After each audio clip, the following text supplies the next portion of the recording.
Hi, this is Michelle from Shell, Colorado, and today I'm going to show you how to use a drop spindle. I'm going to work with a couple of different types of fiber and show you how to get them going. So I have here this little mass of wool that I have dyed, and it's one way that you can find fibers to spin. I have here a spindle that has some on it already. And here's an empty spindle. So all of the methods I show you are going to essentially be the same.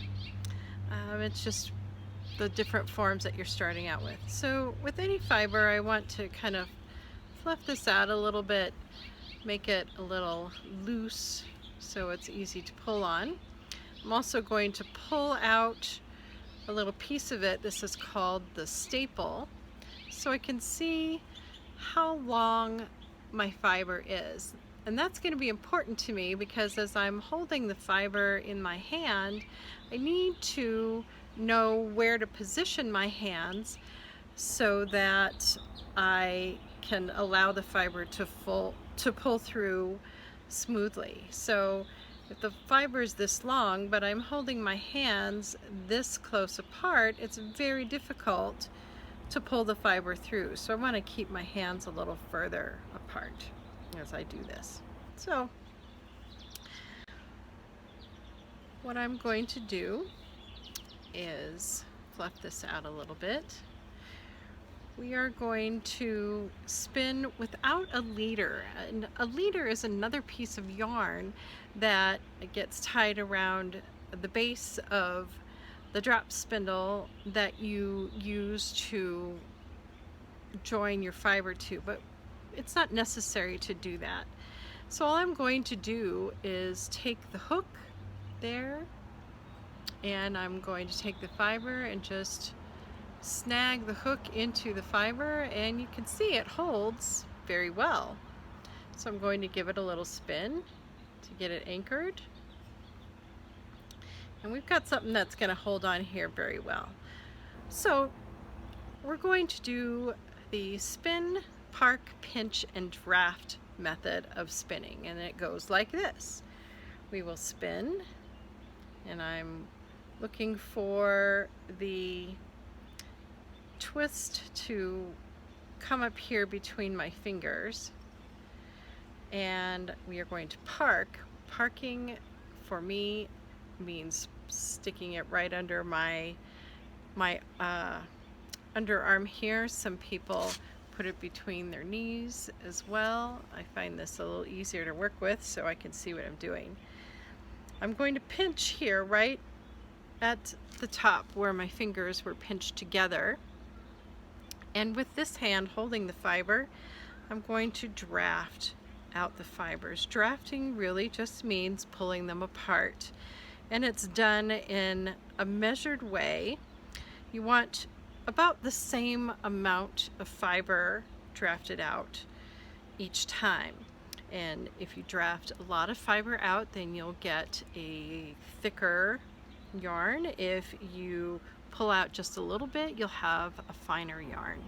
You just want to try and be consistent whatever you choose.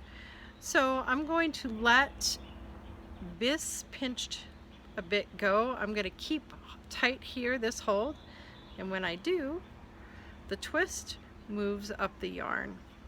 Now I'm going to spin again. Spin, spin, spin, spin, spin. I feel the twist, and my spindle was also stopping and was wanting to go the other way and untwist. We don't want to allow that to happen. So I've caught it here. I'm going to park it. I'm going to pinch and draft. I'll pinch here again and let this go, and you can see that the twist has traveled up to meet my fingers here. So we continue. Spin, park, pinch, and draft. I will let this go, and the twist travels up the yarn. When it comes to the spin, you always want to spin in the same direction. And it doesn't matter whether you spin clockwise or counterclockwise. You just have to be consistent and do it always in the same way. It's also important when we get to plying, that is where we twist two of these together, that they are spun both in the same direction. So I am spinning my single clockwise. The other kind of fiber that you'll see very often and that I sell as braids is this nice long fluffy stuff here. This is called combed top, and it has been processed so that all of the fibers are nice and straight. They align together, and you use this to make very smooth yarns. So when it comes to the drop spindle, it's helpful to cut this mass down so that it's a smaller bit to work with. So all I'm going to do here is I'm going to make a little tear here at the top and separate those, and I'm just going to split this all the way down like so. That's kind of fun. And I may do it actually one more time to make it a little easier to control the fiber. All right, so now, because these fibers are nice and smooth, it's a little easier for my hook to go through it. Not as easy to get it hooked up that way. So all I'm going to do with just this end is fuzzy up these ends a little bit, tangle them a little bit so that they will hold my hook.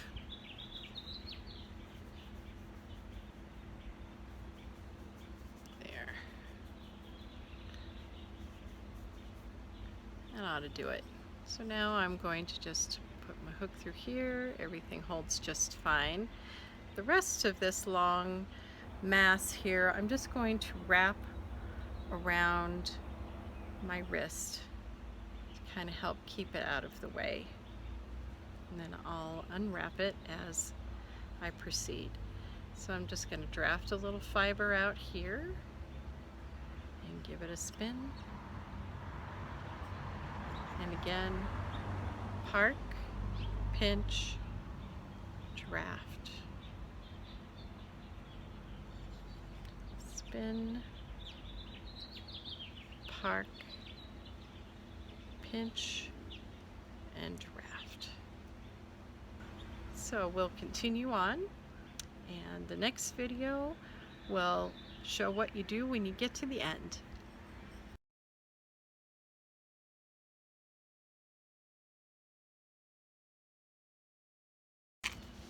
Hi, this is Michelle from Shell, Colorado, and I am going to show you now how to prep your spun yarn that you have on your spindle to ply it. So I have a spindle here that's got some fiber on it that I want to prep for this. You will find a lot of people who like to make what's called a center pull ball from which they ply. I don't like to do that because, as you can see, this fiber is wanting to do some twisting back on itself, which is what it's supposed to do. But in a center pull ball, sometimes it makes it easier for the single to tangle, and that makes it harder to ply. So I like to transfer my spun singles onto a bobbin instead, and there's a couple of different choices that we have for that. This is called a storage bobbin. You can get it at any yarn store or fiber store that sells spinning supplies. And this one is about 5 inches long. You can see it's got a hole through there Um, and its function is to go onto this device, which is called a lazy Kate. So eventually what will happen is once we get the fiber onto the bobbin gets put onto the Kate here.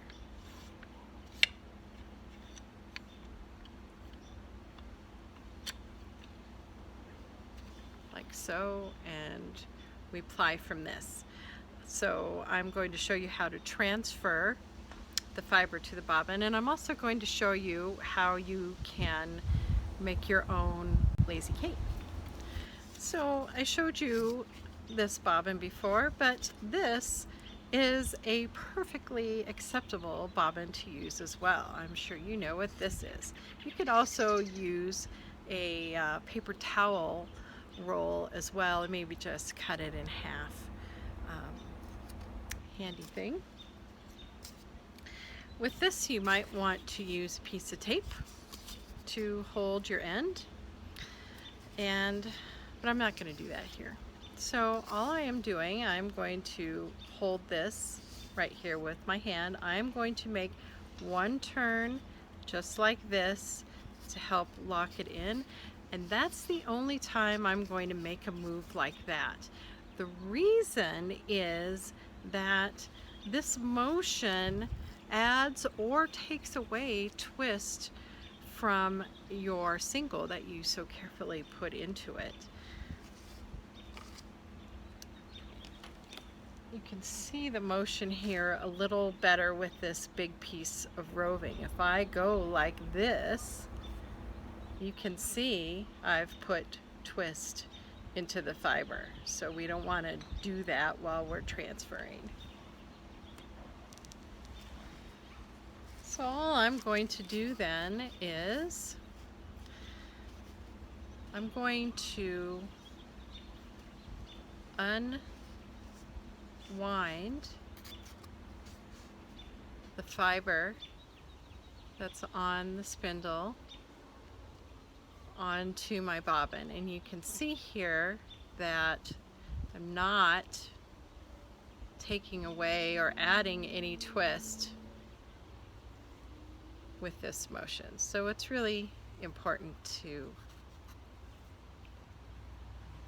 do that in this way. So you'll transfer the entire amount of your single onto the bobbin, and when I have that done, we'll get ready to ply.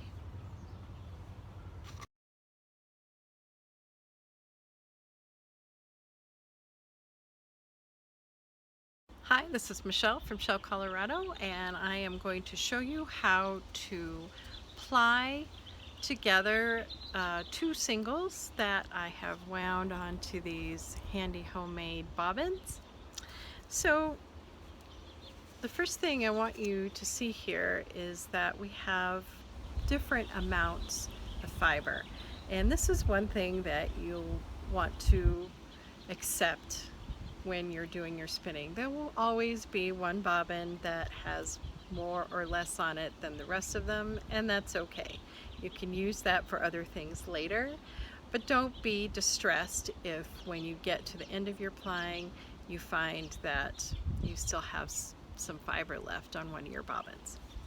All right, so as I mentioned in an earlier video, this is a commercial manufactured lazy Kate. You can see it's got room for 3 bobbins on it, and it's got some little washers, rubber washers on the side to keep it in. And what you would do is remove the washer and remove the pin, and then take one of your bobbins and thread the pin back through and thread it through the bobbin, and then replace your washer. Now you have a handy holder for your bobbins. I'm going to show you right now how you can make a Lazy Kate on your own using supplies you probably already have around your house. I'm going to start with an easily obtainable box. And what I have done is I have used a tool to poke a hole through here and here and on the other side, here and up here. So I can use this box now to hold my bobbins. You can suspend the bobbins here between these holes in a couple of different ways. So I have here a piece of wire. It's this is florist wire, but it's any kind of wire that will hold its shape, but it's still easy for you to manipulate, will work. I have a couple of rubber bands here that I have looped together.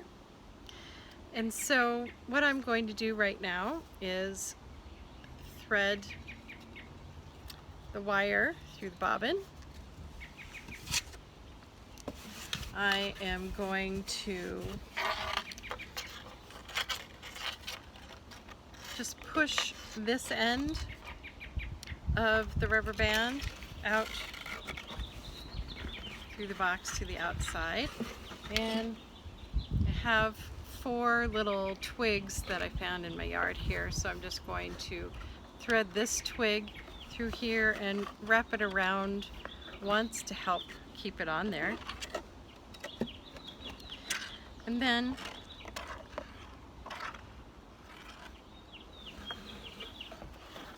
here we go. I am going to thread my bobbin through, and then I'm going to thread the wire outside the box here, and I'll pull out the other end of the rubber band here and grab hold of that and remove the wire.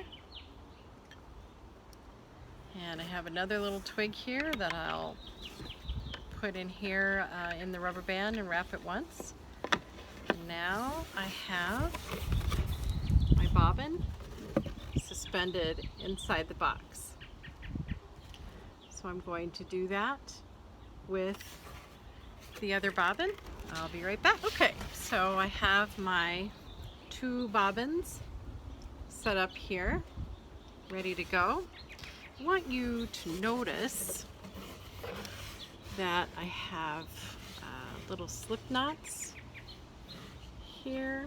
So all I have to do is pull on this guy and I'm ready to go. That'll help you keep the twist in your fiber. The other thing I want you to notice is that both of the bobbins are winding the same way.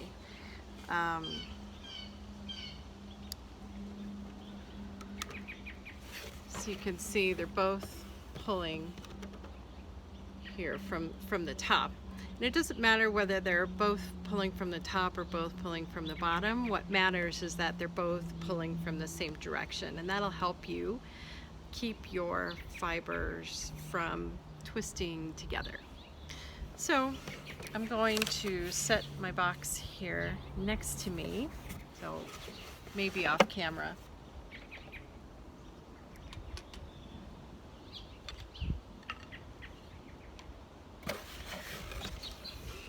Here. I'm going to make a little knot here between the 2 fibers, the 2 singles.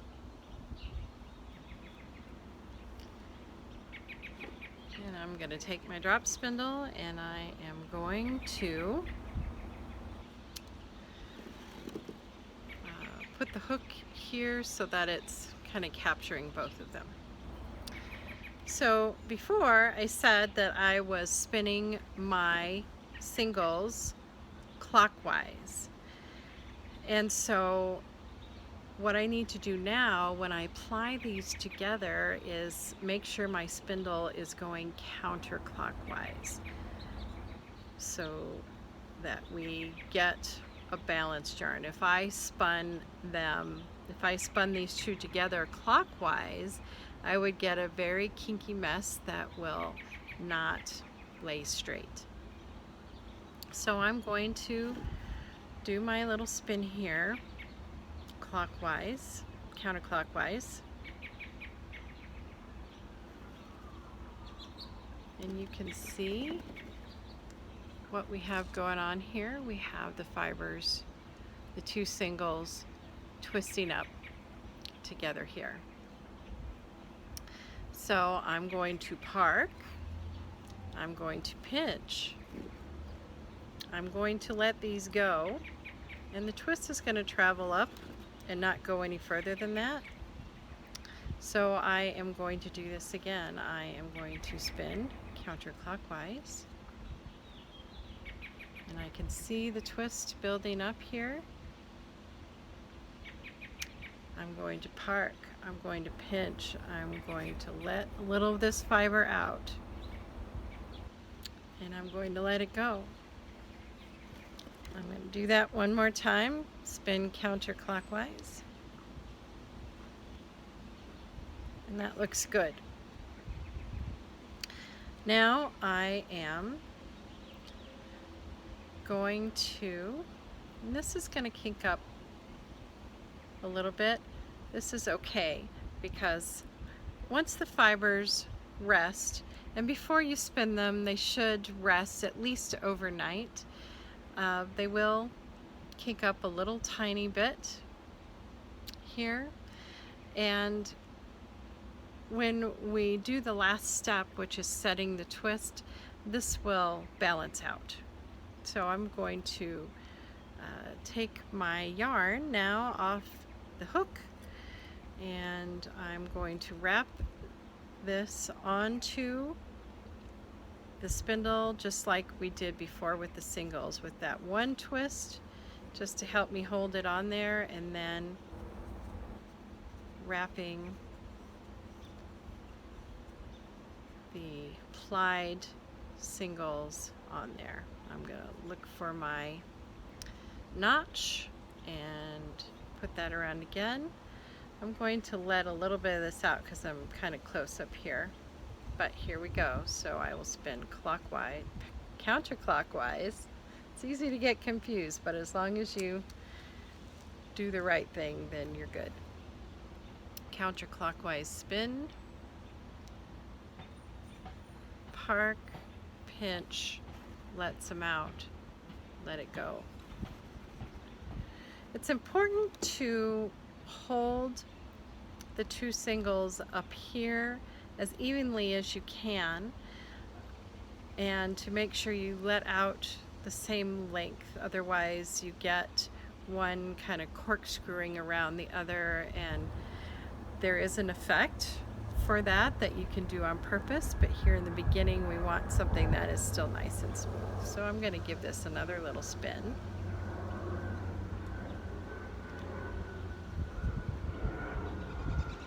That's good. Park, pinch, let this out, let it go. I'm going to give it a little spin one more time. And now I'm going to wind this on my spindle. I want to show you what to do in case one of your singles breaks while you're in the middle of doing your plying. So I'm going to, this will be a little off camera here, but I'm going to break one of my singles so that you can see. So now I have a single that has broken here. And so this is what you're going to do. Go ahead and spin the top, spin this here so that it's fairly tight, probably tighter than you would want it to be. So I'm going to do that here. So this gets really, really tight. I'm going to put the spindle here between my knees. And all I'm going to do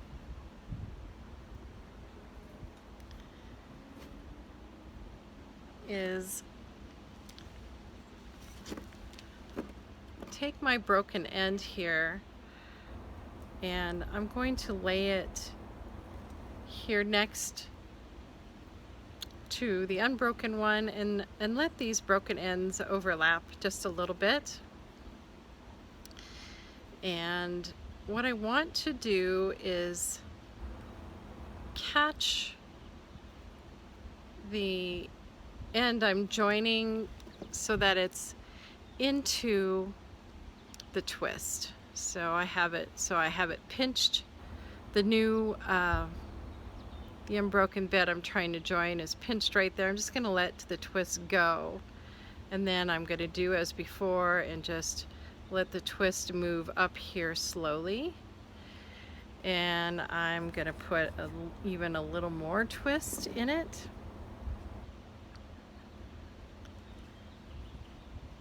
And just let the twist move past the join. And so now it's joined and it's invisible. You won't be able to see it. I am going to move my fingers up here to let a little more of the twist go up, because we don't want this over twisted plying to get into our yarn. I'm going to let it go up a little bit more here. And I might put a little bit twist back in. That's probably good. And our join is complete, so no worries.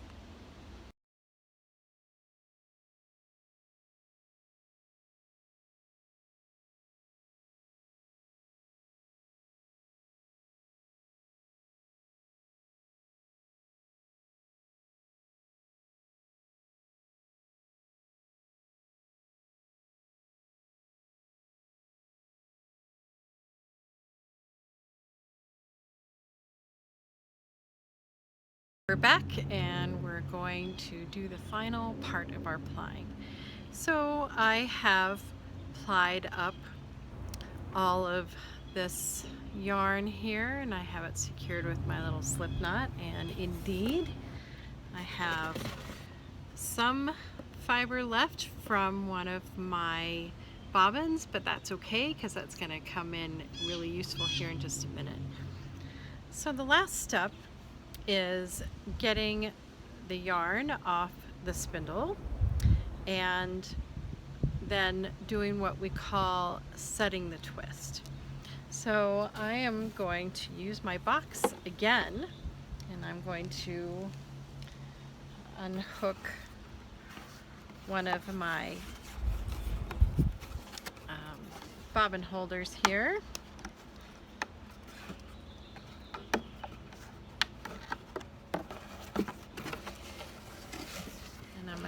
Take that off all the way.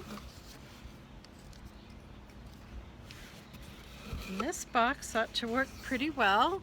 I'm just going to insert the bottom of my spindle here, and the top will go on the other side. You can see the hook kind of poking out there and that end poking out there. So that makes a nice holder. I might have to secure the hook somehow, and I might do that with the rubber band here. I don't usually have to do that. What we want to do is just keep the hook from coming out, but also you want to make sure not to bend the hook, because the way the hook is oriented on the drop spindle helps keep the spin balance right. So we have this device here. It's called a nitty knotty, and actually it's oriented this way. So we have this end here, which is different than the other ends. And this is a device for winding on our yarn so that we can tie it up in preparation for setting the twist. I'm going to do a very short demo here of how this device is used. I am going to take the end of my yarn, put my box down here at my feet. The end of my yarn here so that the end is towards me. I'm going to hold it with this hand.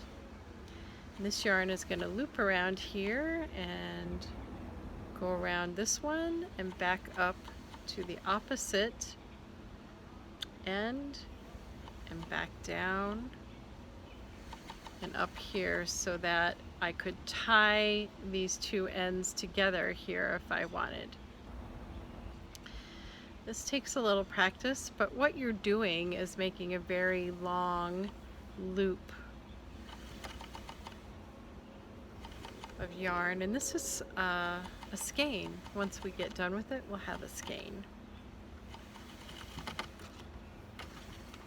Alright, so I can keep going this way. We don't have a whole lot of yarn here, and so rather than go through this, we can do something else. I'm going to just take all of this off of here. And I'm just gonna make these ends be parallel, and I'm just going to wind it this way. So you can just wind it here. You can use the back of a chair and wind it around that way. You just want something that allows you to hold the yarn in this way so that you can make some ties around it. So I'm going to finish winding this on and I will be right back. Okay, so I've wound all my yarn onto my niddy noddy, and I am fortunate this time in that it came up that these two ends are fairly close together, so I'm just going to make a little square knot here. Sometimes it happens that the ends are very far away, and that's where you can use some of your single there. You can use a piece of the single that's left over and tie a knot with it at one end and just run it up to the other end, and that way you can connect them. Okay, so I have here a knot. Now I'm going to use some more of the single, and I'm just gonna pull a piece off, and this is fairly thin, so I'm going to double it like so. And it makes a little piece of yarn on its own, like so. And I am going to loop it. Oops, it's windy. I'm going to loop it here around one loop. And I'm going to tie a knot here, a square knot, tight enough to hold the yarn, not so tight that it squishes it together. So I have that much play in it. I'm going to place 3 more pieces like this, so they're kind of equal spacing around the loop, around our skein of yarn. Okay, so I have 4 ties around my yarn here, and with this end I'm just going to pull it off so it comes off. We have a little bit of twist in here, and this is great. The reason that's great is because we just put the plied twist in, so it's fresh twist, it's fresh energy, while, as I mentioned before, because we have spun the singles and it's been at least overnight with some of these, and some a little bit longer. The energy, um, the, the wool gets kind of used to being in that position, which is why you want to at least wait 24 hours after spinning your singles to ply them together. It helps keep the tangle factor down a little bit. But this little bit of twist here that we see here is okay. And the last step will take this completely away and make it hang nice and straight. And that is called setting the twist. And what you're going to do is get a bowl of water. Unhappy bird. We'll get a bowl of water, and it should be hot tap water. You should be able to put your fingers into it, but it should still be pretty warm. And you can use maybe, if you have a bowl, you know, maybe this size, you can put in maybe half a teaspoon, maybe even less, of some dishwasher or dishwashing fluid like Dawn or something like that is something people commonly use. There are some other wool wash products that people use for this as well that you don't have to rinse out. And you'll just put your yarn into the bowl and let it set for 20 minutes or so. We'll give it a chance to get really wet. You can push the yarn into the water, but don't agitate it, don't squish it around in there, don't move it a whole lot, because this is wool and that action will create felt. So your yarn will start together. The yarn will start to felt together. It will felt within itself. Sometimes you want that effect of the wool in the strand itself felting, but you don't want a mass of twisted felted together yarn when you're done. So you just let that sit for 20 minutes. When it comes out of the water, you can pull it up out and squeeze once, squeeze, squeeze to get the water out. And then you can also roll it in a towel, not hard, but just to help press the water out. And then you'll hang it up to dry. That can take a while. It depends. If you hang it over a vent where there's air moving, it might dry a little bit faster. Wool has the property of feeling dry even though it is wet, so you want to give it time enough to dry. You can work with it before then, but you don't want to store it like in plastic or something like that afterwards until you're absolutely sure that it's dry. And with that, you have made yarn. This has been a very quick series of videos. There's lots of information more that is out there, and of course I'm willing to answer any questions. At the end, I'm gonna put up a couple of other video references. They're paid videos, but they're fantastic and it's worth your time. So I hope you keep up with this. Wool and spinning will open up a big world. There's so much to know and so many interesting things that you can do and make, and I hope you keep up with it. Thanks for being here with me, and I hope you have a great time with this. Bye.